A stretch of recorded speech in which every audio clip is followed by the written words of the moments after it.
A 52-year-old diabetic patient presents with severe pain in the lower leg, swelling, redness, and crepitus under the skin. His vitals show a fever of 39.5 Deka, heart rate of 120 BPM, and hypotension BP 8850 mHg. Blood tests reveal leukocytosis with a left shift, elevated C-reactive protein CRP, and metabolic acidosis. What is the initial management protocol and why? Answer: necrotizing fasciitis (NF) is a rapidly progressing soft tissue infection, often fatal if untreated. The initial management of this patient involves a multidisciplinary approach. Surgical intervention. Immediate surgical consultation is critical for aggressive debridement of necrotic tissue. Delay increases mortality. Antibiotics. Broad-spectrum antibiotics e.g. vancomycin plus piperacillin tazobactam should be initiated. This provides coverage for MRSA, gram-negative organisms, and anaerobes. Hemodynamic support. Given the patient's hypotension, fluid resuscitation with IV crystalloids and vasopressors if required is essential. Monitoring. Continuous monitoring in an ICU is essential due to the rapid deterioration seen in NF. NF is often caused by mixed infections with polymicrobial pathogens including group A Streptococcus and Clostridium species. The high mortality rate, 2.40%, is due to systemic sepsis and multi-organ failure. Early intervention improves survival chances. Guidelines. Refer to the IDSA guidelines for soft tissue infections and their management. Maria, a 34-year-old swimmer, was found unconscious after being pulled out of a lake. On arrival at the D, she is responsive to pain only. GCS 8 has shallow respirations and her pulse oximetry reads 78% on room air. Crackles are audible bilaterally on auscultation.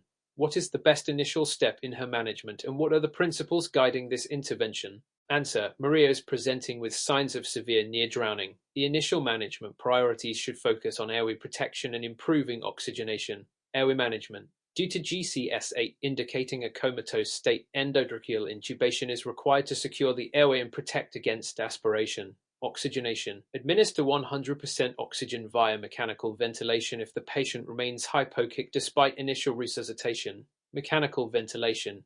Given the bilateral crackles suggesting aspiration pneumonia or pulmonary edema, positive pressure ventilation may be necessary to manage pulmonary edema and ARDS. Fluid resuscitation. IV fluids are indicated to support circulation.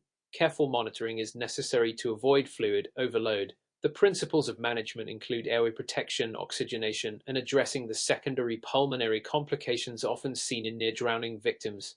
The risk of hypoxic brain injury necessitates rapid intervention. Explain the pathophysiology of heat stroke and outline the most effective cooling methods used in an emergency setting. Answer: heat stroke occurs when the body's thermoregulation fails, causing a rapid rise in core body temperature above 40 and CNS dysfunction. It is classified into exertional due to physical activity and non-exertional due to environmental heat exposure. Pathophysiology. Hypothermia causes direct cellular damage, protein denaturation, and mitochondrial dysfunction. The systemic inflammatory response syndrome (SIRS) can develop, leading to multi-organ failure, e.g. renal, hepatic, cardiac. Disseminated intravascular coagulation (DIC) is a life-threatening complication.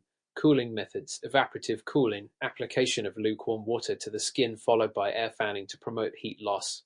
Immersion, submerging the patient in cold water, effective for exertional heat stroke. Internal cooling, use of gastric lavage or cold IV fluids in severe cases to lower core temperature rapidly. Precautions, avoid ice water immersion in patients with cardiovascular instability. Effective cooling should begin within the first hour to prevent organ damage and brain injury. A patient arrives at the D after an intentional ingestion of 30 tablets of acetaminophen, 500 mg each. She is asymptomatic 2 hours post-ingestion. What are the next steps in evaluation and treatment? Answer: for a suspected acetaminophen overdose, the first step is to assess the time of ingestion and proceed with the following. Serum acetaminophen level. Measure acetaminophen levels at 4 hours post-ingestion to plot on the Rumack-Matthew nomogram. Activated charcoal. Administer activated charcoal 1 gram if the ingestion was within 2 hours. This prevents further absorption. N-acetylcysteine (NAC) initiate NAC therapy if the acetaminophen level is above the nomograms treatment line, or if time of ingestion is uncertain. NAC restores glutathione reserves in the liver, detoxifying NAPQI, the toxic metabolite of acetaminophen. Regular monitoring of liver function tests and INR is required to detect signs of hepatic failure. Acetaminophen overdose leads to hepatic necrosis, with the liver metabolizing acetaminophen into a toxic metabolite, NAPQI. Early NAC administration significantly reduces mortality and liver damage. Describe the difference between primary, secondary, and tertiary wound closures and provide an example where each type is appropriate. Answer: primary closure definition: wound edges are brought together and closed immediately, usually with sutures, staples, or adhesive strips. Example: a clean linear laceration, e.g. from a knife cut with no significant tissue damage or contamination. Secondary closure definition: wound is left open to heal naturally, allowing granulation tissue to form. This occurs when there is significant contamination, infection, or poor blood supply. Example: a dog bite wound or a wound from an abscess drainage site. Tertiary delayed primary closure definition: the wound is initially left open for 4-6 days to allow for cleaning, drainage, and reduction of infection risk, then closed surgically. Example: a contaminated surgical wound or an animal bite wound after debridement and treatment. What factors predispose patients to pressure ulcers, and how can they be prevented in an emergency setting? Answer: predisposing factors for pressure ulcers: immobility, patients unable to reposition themselves, e.g. paraplegics or those post-surgery, are at high risk. Poor nutrition, inadequate protein and caloric intake impair skin integrity. Moisture, prolonged exposure to moisture, e.g. incontinence, softens skin and promotes ulcer formation. Pressure and shear forces: continuous pressure on bony prominences reduces blood flow, leading to tissue ischemia and breakdown. Prevention: repositioning, shift the patient's position every 2 hours to relieve pressure. Pressure relieving devices: use specialized air mattresses or cushions to reduce pressure on at-risk areas. Skincare: keep the skin clean and dry, especially in areas prone to incontinence. Nutrition: ensure adequate nutrition, particularly protein and hydration, to support skin repair. Explain the principles of decontamination and treatment for a patient exposed to a chemical agent causing severe respiratory distress. Answer: decontamination principles. Remove contaminants. The first step is to remove any contaminated clothing and irrigate the skin with copious amounts of water, preferably in a decontamination area. Airway protection: administer oxygen immediately and consider intubation if the patient has significant respiratory distress or airway compromise. Inhalation injury: for inhaled chemical agents, e.g. chlorine phosgene, treatment is focused on supporting the respiratory system, including bronchodilators and steroids to reduce airway inflammation. Antidotes: in cases of specific toxins, e.g. cyanide exposure, appropriate antidotes like hydroxycobalamin should be administered. Effective treatment also includes hydration and continuous monitoring of organ function, particularly for signs of renal failure. Guidelines: the CDC and NIOSH provide protocols for handling chemical exposure, emphasizing quick decontamination and supportive care. A patient presents with a swollen erythematous joint after a recent viral illness. What is the likely diagnosis and how should it be treated? Answer: this patient likely has viral arthritis, which can develop following viral infections, most commonly with rubella hepatitis B and parvovirus B. Diagnosis: the diagnosis is often clinical, supported by history of recent viral illness. Blood tests may reveal elevated SR and C-reactive protein CRP with possible antiviral antibodies present. Treatment is typically supportive with NSAIDs, e.g. ibuprofen for pain and inflammation management. In cases of parvovirus B, the disease typically resolves on its own, but antiviral therapy may be indicated if there is a persistent infection. If synovitis is present, corticosteroid injections may be considered for relief. Guidelines: the American College of Rheumatology suggests supportive care, and patients should be monitored for the development of chronic symptoms. Explain the pathophysiology of sepsis and the initial steps for its management. Answer: sepsis is a systemic inflammatory response triggered by an infection, leading to widespread vasodilation, increased capillary permeability, and organ dysfunction. The pathophysiology involves infection. Bacterial, viral, or fungal pathogens release toxins that stimulate the immune response, inflammatory cascade. This leads to the release of cytokines, e.g. TNF, which increase vascular permeability, causing edema and can lead to organ failure. Organ dysfunction. Commonly affected organs include the lungs, kidneys, and liver. Sepsis can progress to septic shock where there is persistent hypotension despite adequate fluid resuscitation. Management. Early recognition. Sepsis should be suspected in patients with fever, tachycardia, hypotension, and altered mental status. Fluid resuscitation. Initial IV crystalloid fluids should be administered rapidly to correct hypotension. Antibiotics. Broad-spectrum antibiotics should be started early after obtaining cultures, blood, urine, etc. Vasopressors. If hypotension persists after fluid resuscitation, vasopressors like norepinephrine are indicated to restore perfusion. Guidelines. Refer to Surviving Sepsis campaign for protocols on the early goal-directed therapy approach. A diabetic patient presents with a non-healing wound and lower leg ulceration. What diagnostic tests and management steps should be considered? Answer. This patient likely has a diabetic foot ulcer, which is common due to neuropathy and vascular insufficiency. Diagnosis. Clinical examination. Look for signs of infection, necrosis, or abscess formation. Imaging. X-rays can assess for osteomyelitis or bone involvement. Culture. Obtain a wound culture to identify the causative pathogen. Management. Wound care. Regular debridement and maintaining a moist wound environment. Infection control. Start broad-spectrum antibiotics based on culture results and adjust accordingly. Pressure offloading. Use specialized footwear or dressings to reduce pressure on the ulcer. Vascular evaluation. In cases of suspected poor circulation, a vascular study e.g. Doppler ultrasound should be performed to assess the need for revascularization. Glycemic control. Tight control of blood sugar is crucial in promoting wound healing and preventing further complications.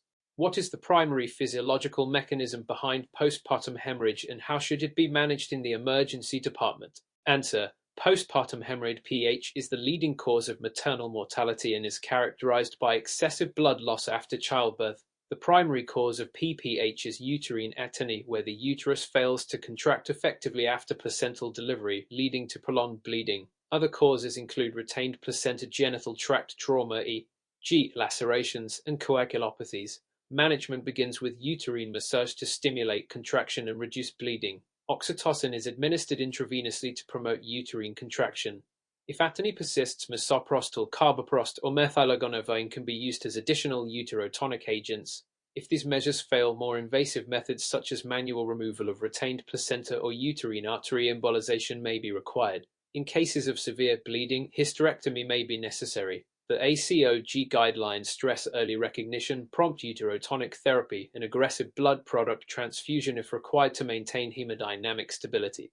What is the difference between compensated and decompensated hemorrhagic shock, and how does this guide fluid resuscitation in trauma patients? Answer. Compensated hemorrhagic shock occurs when the body maintains vital organ perfusion despite significant blood loss through mechanisms like tachycardia and vasoconstriction. In this phase, blood pressure often remains normal, but the patient may exhibit signs such as increased heart rate, decreased capillary refill time, and reduced urine output. In decompensated shock, compensatory mechanisms fail, leading to hypotension, altered mental status, and organ failure.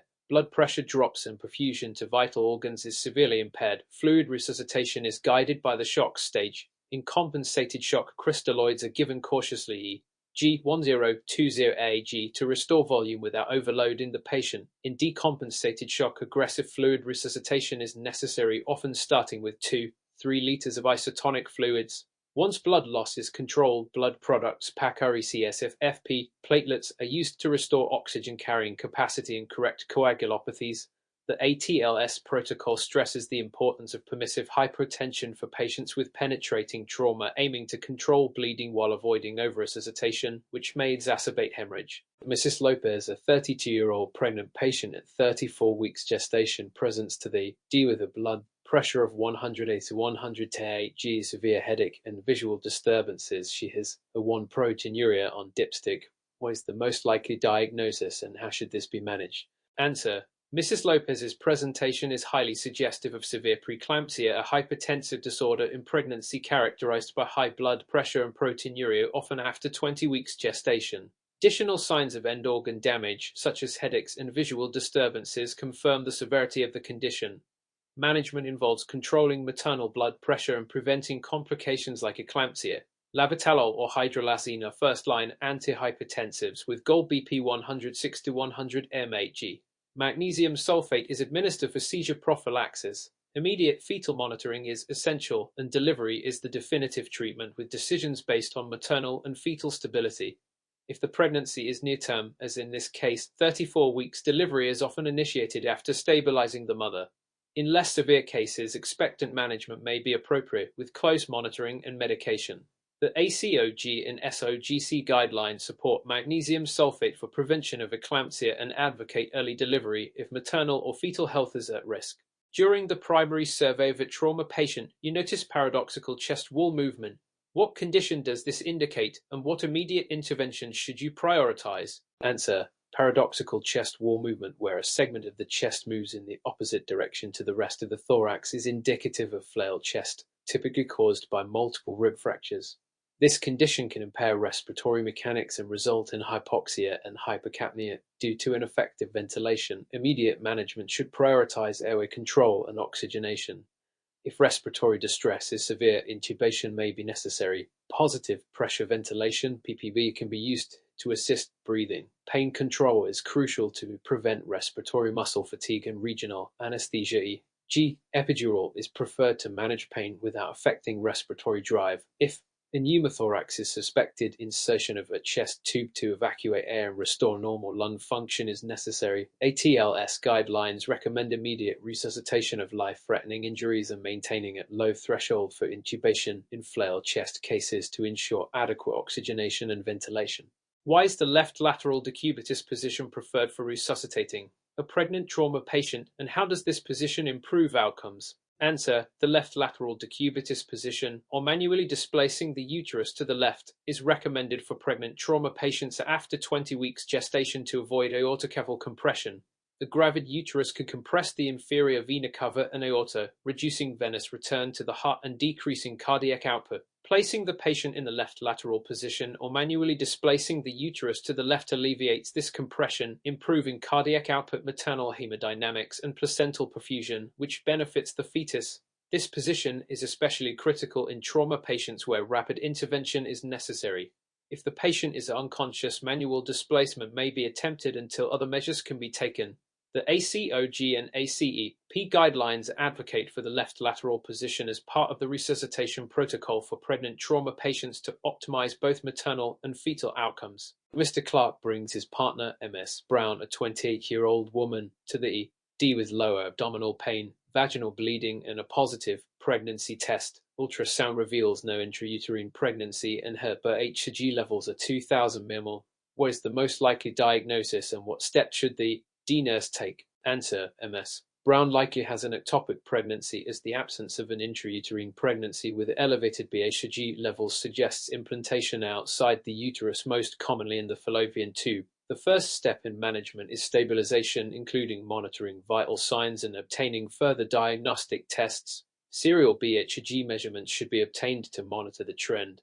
If the HCG levels rise abnormally or do not double every 48 hours, it strengthens the diagnosis. In hemodynamically stable patients, methotrexate can be used to terminate the pregnancy if there is no rupture or severe bleeding. For unstable patients or those with a ruptured ectopic, surgical intervention, laparoscopy or laparotomy may be required to remove the ectopic pregnancy and control bleeding. The ACOG guidelines stress the importance of early diagnosis and intervention to prevent complications such as hemorrhage and maternal morbidity. Explain the concept of a massive transfusion protor (MTP) and when it should be activated in hemorrhagic shock. Answer: a massive transfusion protor (MTP) is initiated when a trauma patient is likely to require rapid and significant transfusion of blood products, typically when more than 10 units of packed red blood cell (ECS) are needed within 24 hours or more than 3 units in the first hour.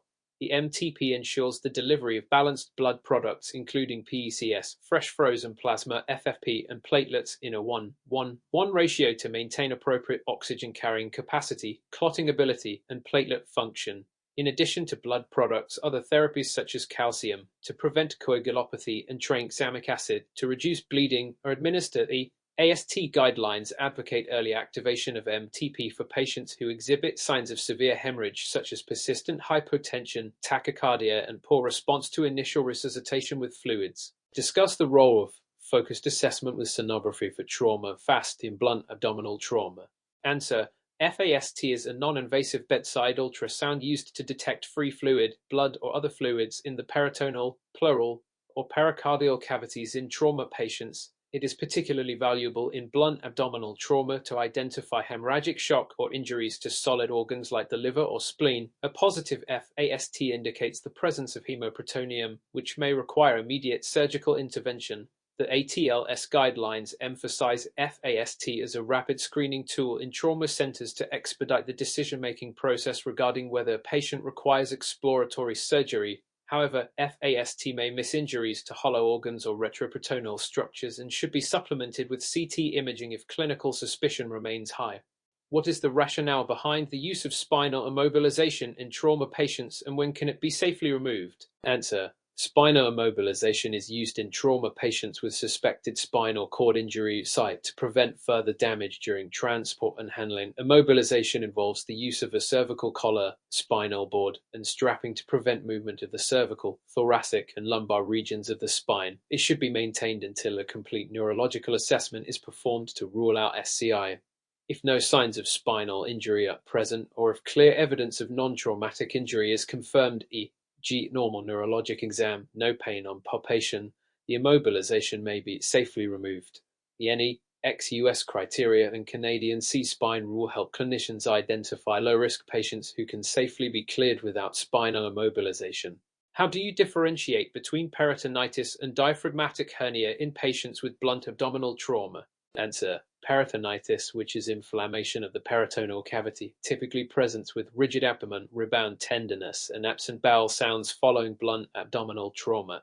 It indicates the presence of perforation or bleeding within the peritoneal cavity. In contrast, a diaphragmatic hernia occurs when the diaphragm is torn, allowing abdominal contents to enter the chest cavity. Patients may present with respiratory distress, dullness to percussion on the affected side, and bowel sounds in the chest. A chest X-ray or CT scan is essential for confirmation. Early identification of either condition is crucial for prompt surgical management. Explain the criteria for diagnosing sepsis using the QSOFA and SOFA scores. How do these tools assist in identifying septic shock? Answer. Sepsis is a severe, life-threatening systemic response to infection leading to organ dysfunction. The QSOFA Quick Sequential Organ Failure Assessment score is a simplified tool to screen for sepsis, focusing on 3 clinical signs: alter mental status, Glasgow Coma Scale 15, systolic blood pressure equals 22 breaths min. If a patient meets 2 or more of these criteria, they are considered at higher risk for sepsis. The SOFA score evaluates organ dysfunction across 6 systems: respiratory, palpio, cardiovascular, blood pressure and vasopressor use, liver, bilirubin, coagulation, platelet count, renal, creatinine, and central nervous system, Glasgow Coma Scale. An increase in SOFA score of 2 points from baseline indicates organ dysfunction. Septic shock is defined as sepsis with persistent hypotension despite fluid resuscitation and a lactate level 2 ml. These scores aid clinicians in identifying septic patients who require immediate intervention such as fluid resuscitation, antibiotics, and vasopressors. Compare and contrast the pathophysiology, clinical features, and management strategies for DKA and HHS. Answer. Pathophysiology.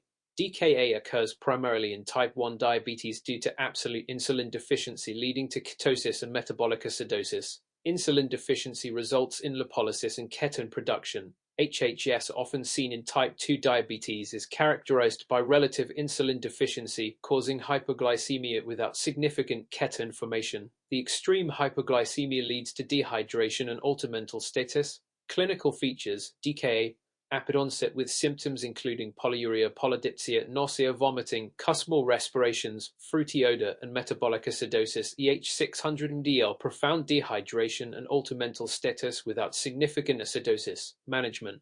Both require fluid resuscitation and electrolyte management, especially potassium and insulin therapy. In DKA, insulin should be administered to correct acidosis, while in HHS the focus is on correcting hyperosmolarity and dehydration.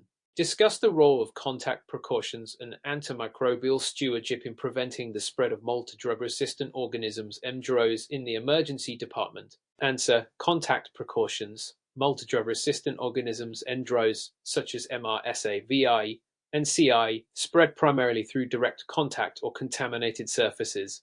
Implementing contact precautions, including strict hand hygiene, wearing personal protective equipment (PPE), and isolating patients with known or suspected MDRO infections helps prevent transmission. Antimicrobial stewardship. Antimicrobial stewardship is a coordinated approach to promoting the appropriate use of antimicrobials to improve patient outcomes and reduce adverse effects, including the development of resistance. In the emergency department, stewardship efforts involve using narrow-spectrum antibiotics when possible, based on culture and sensitivity results. It also includes de-escalating therapy once more specific pathogen identification occurs and avoiding unnecessary broad-spectrum antibiotics. Adhering to guidelines from organizations such as the CDC and WHO is crucial. These strategies not only prevent the spread of MDROS but also preserve the effectiveness of existing antibiotics. This approach is vital in the emergency department, where rapid decision-making is essential in managing critically ill patients while minimizing antibiotic resistance. Mrs. Ammons, a 72-year-old woman with a history of hypothyroidism, presents with confusion, hypothermia, 35-dick bradycardia, and puffy facial features. Her family reports she has been non-compliant with her levothyroxine for weeks. What condition is likely and how should it be managed? Answer. Diagnosis. The presentation suggests myxedemocoma, a severe form of hypothyroidism. It is characterized by hypothermia, bradycardia, altered mental status, and non-pithing edema, puffy facial features. Non-compliance with levothyroxine, along with severe hypothyroid symptoms, raises suspicion for this life-threatening emergency. Management. Supportive care. Secure airway, provide mechanical ventilation if necessary, and monitor for hypovolemic shock. Thyroid hormone replacement. IV levothyroxine 200-400 mg initially, as it is preferred over oral preparations due to impaired absorption in this critical state. Corticosteroids. Hydrocortisone 100 mg should be administered to treat possible coexisting adrenal insufficiency. Rewarming. Passive rewarming should be done slowly to prevent vasodilation and sudden hypotension. Prompt recognition and intervention are crucial, as untreated myxedemocoma can result in death due to cardiovascular collapse or multi-organ failure. How does hypocalcemia affect the cardiovascular system, and what is the emergency treatment for hypocalcemia? Answer. Cardiovascular effects. Hypocalcemia causes several cardiovascular effects. High calcium levels reduce myocardial contractility, leading to arrhythmias such as bradycardia or shortened QT intervals. Severe hypocalcemia 4-MDL can result in life-threatening arrhythmias or even cardiac arrest. Emergency treatment. Hydration. Immediate IV normal saline administration is essential to promote calcium excretion through the kidneys. Bisphosphonates. Drugs like pamidronate or zoldronic acid inhibit bone resorption, reducing calcium release from bones. Calcitonin. This hormone lowers serum calcium rapidly but is short-acting and used for initial management. Dialysis. In cases of refractory hypocalcemia or in patients with renal failure, dialysis may be necessary to remove excess calcium. Identifying and treating the underlying cause, e.g., malignancy, hyperparathyroidism, is essential for long-term management. Outline the steps for managing a patient with suspected Ebola virus disease in the emergency department. Answer. Isolation. Immediately place the patient in a single room with negative pressure to prevent airborne transmission. Healthcare. Staff must wear full PPE, including gloves, gowns, face shields, and air masks. Notification. Alert local and national public health authorities immediately to activate public health response protocols. Diagnostic testing. Collect blood and other fluids for EPR testing to confirm Ebola virus infection. Supportive care. Provide IV fluids to manage dehydration, correct electrolyte imbalances, and monitor vital signs closely. Infection control. Follow CDC and WHO guidelines on isolation, safe handling of body fluids, and proper disposal of PPE and patient waste. Preventive measures include vaccination, avoiding contact with infected animals or individuals, and strict infection control in healthcare settings. What are the clinical features and emergency management of rabies in humans? Answer. Clinical features. Rabies presents with an incubation period ranging from days to months, followed by symptoms of fever, headache, and malaise. As the disease progresses, neurological signs develop, including hydrophobia, agitation, hallucinations, paralysis, and seizures. Once clinical symptoms appear, rabies is almost always fatal. Management.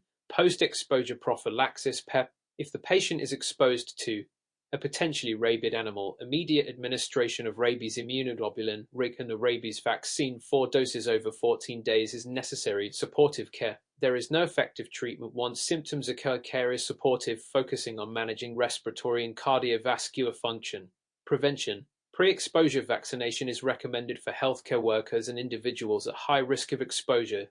Early administration of PEP is essential to preventing the onset of symptoms and ensuring survival. How do you recognize and manage an adrenal crisis in an emergency setting? Answer: recognition. Adrenal crisis presents with severe hypotension that does not respond to fluids, fatigue, nausea, vomiting, and abdominal pain. Laboratory findings typically show hyponatremia, hypokalemia, and hypoglycemia. A history of adrenal insufficiency, steroid use, or sudden cessation of corticosteroids increases the likelihood of adrenal crisis. Management. Hydrocortisone. Administer an initial IV bolus of 100 mg of hydrocortisone followed by continuous infusion or intermittent doses. Fluid resuscitation. Use normal saline or dextrosaline to address dehydration and correct hypoglycemia. Electrolyte management. Monitor and correct electrolyte imbalances, especially potassium levels. Monitor. Continuous monitoring of vital signs and electrolytes is crucial. If the patient remains unstable, consider further steroid therapy or additional interventions for underlying causes, e.g. infection. What are the emergency management steps for anaphylaxis? Answer: management include airway management. Ensure the patient's airway is clear and administer oxygen if needed. Epinephrine. Administer 0.3–0.5 mg intramuscularly of epinephrine immediately. Repeat every 5–10 minutes if needed. Epinephrine is the first-line treatment for anaphylaxis as it works by reversing bronchoconstriction and vasodilation. Fluids. Administer IV fluids for hypotension or shock. Antihistamines and steroids. Administer IV antihistamines, diphenhydramine, and steroids, methylprednisolone, to reduce symptoms, but these are adjunctive and not first-line treatments. Continuous monitoring. Monitor the patient for any signs of biphasic reactions, which may occur hours after the initial event.